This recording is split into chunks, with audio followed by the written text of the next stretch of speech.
Hi, everybody. I'm Gwendolyn Sterk from Sterk Family Law, and we're happy to be here today to discuss the issue of medical insurance. Look, we're fully aware that a lot of people out there are suffering right now. They've been furloughed, they've lost their job, they're questioning what to do about their medical insurance, and who better to call but our resource contact, Anna Minkina. Welcome, Anna. We appreciate you being here today. Thanks, Gwen. Thanks for having me here today. Sure. Give us a little background about yourself so we know who we're talking to. I'm a healthcare benefits consultant. I've been doing this for over 9 years. I represent all the companies and work in the small group market, the individuals, and the Medicare market. So we've been really busy these days with the COVID-19 and trying to help people navigate through all the changes and what options are available to them. Sure. One of the most frequent questions we're getting is asking for somebody to explain the options might be available for an employee who's been furloughed or somebody who may have been laid off right now, because they seem to be very confused because there's more than one option available. Is that correct? That is correct. And they're different areas really. Furloughed, they're really still employees and they still retain their benefits, and the employees, they're the employee benefits, and they're really still a member of the company. But a furlough is more like reduction in hours or a specified time for furlough. And each employer can specify all the standards related to the furlough. So that's something like, it's a 2-week furlough and you're only going to work 30 hours or 20 hours a week. So that's a way of them maintaining their employee benefits and still being active within the company. Understand. I do have a follow-up question on that, though. If you're furloughed, but you had to pay for the large portion of the medical insurance cost, and you don't have a lot of income coming in right now, what are your options? Do you still remain on the company plan, or what should you do? So that's a really good question, and that's something that we're addressing daily. Because like you said, there's a reduction of income. So employers have the option of helping them with that, and then they can pay it back like slowly but surely when they come back to work. Okay. There's a difference. People think of forbearance and forgiven. You just can't forgive it unless the employer decides to do that on his own. But Right. you can catch up afterward when you get back to work. Okay. And if they can't do that, then there's other options. Got it. So if they can't do it, then maybe the options are going to be more like if the employee was laid off, right? Right. Right. So let's go through that. So somebody got their notice, they've been laid off, it's now 2 weeks, they know that they've got to do something about medical insurance. What should they do and look at? Correct. It depends on the size of the company, and what they should really look at is, is there a COBRA option if they're a larger employer, or there's a thing called Illinois continuation coverage for the smaller employers. And if those are still too expensive, then there's option of them going to the marketplace, and the marketplace will give them options where they can get subsidized health insurance, or in some cases they'll be put on Medicaid. But a lot of people are worried about that, about the Medicaid, and I try to assure them that if they get put on Medicaid, it's a temporary basis, and when they go back to work and get income, then they can change their status on that. But it's good to have some type of health insurance than none at all. Sure. So let's break this down a little bit. So the difference between a larger company where you might have COBRA versus having the Illinois continuation coverage option, what's the number of employees that's the difference between the two? 20. If you have 20 or less, it's for Illinois continuation coverage. Above that, it's like a COBRA. But the small under 50 still can do the Illinois continuation coverage. So the first thing you should do is reach out to your employer and find out what that's going to cost. Is that correct? Correct. So, you've heard this through the years. A lot of people come back and they say, well, whether I'm going to do COBRA or I'm going to do the Illinois continuation coverage, it's too expensive. I can't afford it and not make the regular income that I was making previous to this pandemic. So then you're saying they should go to the marketplace. For those of us who don't know or maybe listening and they're not sure what that marketplace is, can you explain that a little further? Sure. The marketplace is the only place you can go to and you get subsidized amount for your premium. So based on your income and what income you're expecting for the rest of the year, and I know it's difficult for everyone because they don't know when they're going to get back to work. So what they take into account, how much income you've made currently, and if you're going to be getting unemployment, how much income you'll get from that. And that's how they'll determine, and your family size determines how much you're going to get subsidized. And like I said, some people are telling me that, what they've made thus far is all they're going to get for right now, and they're not sure about unemployment. So that's another one.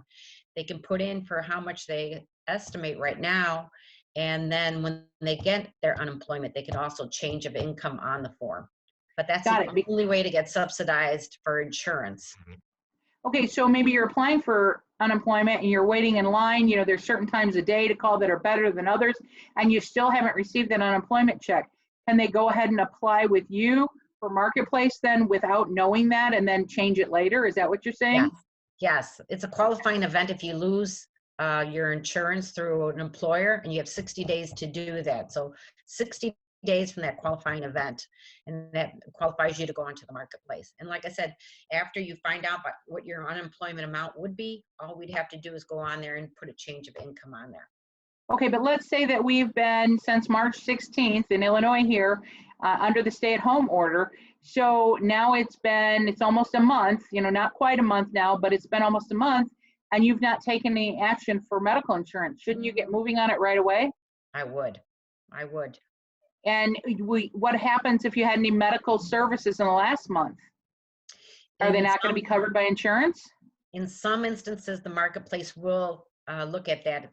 It's such a difficult time right now, so they're looking at that on a case-by-case basis, but there could be some instance where they might be able to help with the cost of some kind of a medical instance within this month, because they understand, you know, unemployment is overload with applications, and that people with health insurance, like you said, you know, if they've lost it through their employer, they're trying to get information from the employer, whether it be COBRA, Illinois state, you know, continuation coverage. So right now it's a difficult time for everyone. So I think they'll evaluate that on a case-by-case basis.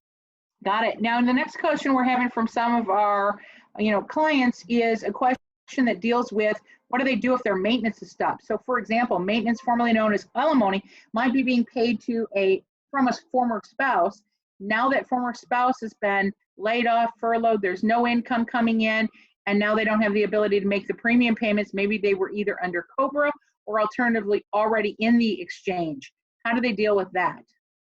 If they're under COBRA, I know they're working with some of the insurance carriers are working with their members. You know, like there's a 30-day grace period, and that you still have to pay it back. Again, there's forbearance, not forgiveness.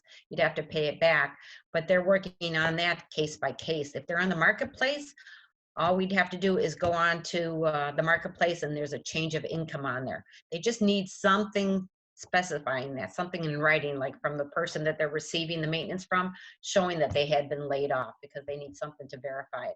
But then they can go in there for change of income. And again, like I said, you know, maybe they'll drop them down to Medicaid, but if the income changes again, you know, they can change that back. But at least Now, they have health coverage. I have a follow-up question to that. Let's say that you're under COBRA and you're not getting your maintenance payments, so you can't make the COBRA premiums. So you're saying that it is forbearance, meaning you'll owe it at a later point in time, correct? Yeah, but it depends on each individual company. What they've been telling us is if you're under COBRA and you're not getting your maintenance, I would contact that insurance company that you're with and see what plans they have and actions to help. You know, the good part of it is that we're all going through it. So they're all working together to try to see how we can handle the situation for everyone. But it is on an individual basis. So I highly recommend contacting them and tell them what your situation is. Now, what if you're not getting anywhere with the insurance company and you're confused and you just feel like you're paralyzed over this process? Is that something that you can help assist people with and individuals who are going through these struggles at this time? Absolutely. I'm always happy to answer questions on that. We get information daily on changes with the insurance companies. Everybody's trying to find out what the best options are and try to help these people, because it is definitely a frightening time. You know, we don't know if we're going to get COVID-19. What if I get COVID-19? I don't have insurance in that. So I'm more than happy to talk to anyone and see what their options are. And again, it's more an individual basis. You can't say one thing is good for everyone, because each has their own circumstances, health-wise and employment-wise. So I'm happy to help anytime. That's great, because I think a lot of people are just feeling confused, don't know where to turn, and Anna's somebody that you can reach out to for answers. You know, as a follow-up question, you were just talking about people who've been diagnosed with COVID-19. And what do you do if you've had that diagnosis, or if you're suffering at home and maybe you haven't yet been tested, but you believe you have a COVID-19 diagnosis? How is that treated by the insurance companies at this point in time?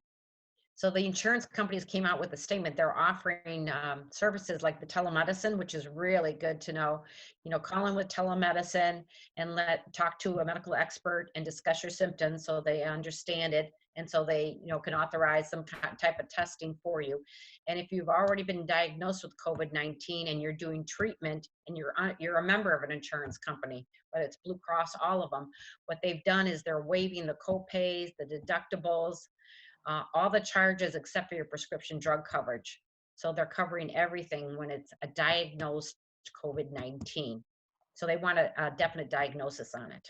Got it. So now if you think that you don't have medical insurance now because there's been a layoff or something and you went on the exchange or you end up on Medicaid, it's the same option going to be available, that it's going to be covered 100% if you get that? Yes. All the insurance companies are covering the COVID-19 except for the prescription drug. But it's got to be a diagnosis. They have to have a diagnosis by the physician saying that it is COVID-19. And can that be, does it have to be at a hospital, or you're saying you can just do the telemed and get some kind of documentation? No, telemed is only to discuss the symptoms, and then they will direct you on where to go next as far as, testing to make sure that it's COVID-19 or what it is. Got it. Now, if somebody wanted to reach out to you to get answers about these questions, and I know we're going to do a series of these presentations because I've got many more questions. For example, if you go to the marketplace, there's all these different plans available. But just to get this information out today, how can they reach out and contact you so we can make sure that people are getting answers to these questions? That'd be great. I can be reached by my email. My email is Anna, ANNAM, healthcare@gmail.com. Or they can text me at 708-426-3680. And I'm more than happy to set up a private appointment with them, a free consultation, just discuss their needs. But it is such a difficult time. We all have to work together here.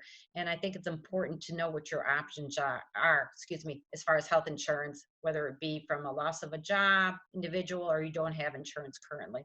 What are my options out there? Absolutely. There are so many people that are suffering right now. They don't know where to turn. So many questions, whether you're a small business, an individual, we're all impacted in various ways, and you have to reach out for those answers. One of the things I can direct people to is Sterk Family Law has a Facebook page as well as a website, or you can find us on Instagram, and it's going to be sharing information in the form of a blog. And every day we're coming out with a new blog on COVID-19 related topics. So it's real important to get that information because all of our premises that knowledge is power. So if you're feeling paralyzed out there, we're here today. We can answer questions at Family Law, or you can get a hold of Anna Minkina, because it is important for everybody to make sure that they take care of business. If you are paralyzed today and you just feel depressed and you don't want to step up, the time now is to get to action, right, Anna? Right. It's more important than ever to get information, as much information as you can, and don't be paralyzed by all this information that you get thrown at you. Talk to someone like myself and see what the options are for yourself. Correct. And if you've been somebody that's been affected, you have a maintenance obligation, you have a child support obligation, you just can't meet it, reach out to us as well. We're all trying to work together to help everybody move forward with their lives, and hopefully we'll get back to business soon. We are fully operational, as is Anna. We're working remotely, but we're working every day, and we're asking, please reach out for help. We give free consultations, and Anna, you do the same. Is that correct? Yes, I do. I give free consultations to everyone. And how are you paid? Do they have to pay you a fee if they want to retain your services? No, they do not. I represent all the companies, the insurance companies, and how I get paid is depending on what insurance company that they select.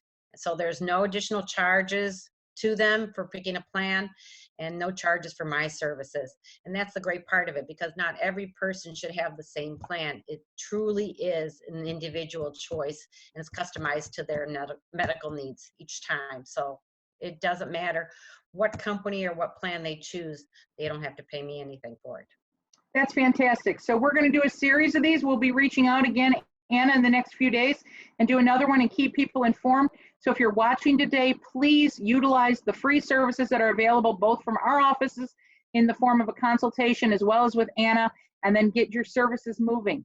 Take care of business is the statement that we would make to everybody today. Thank you, Anna, for your time. We really do appreciate it.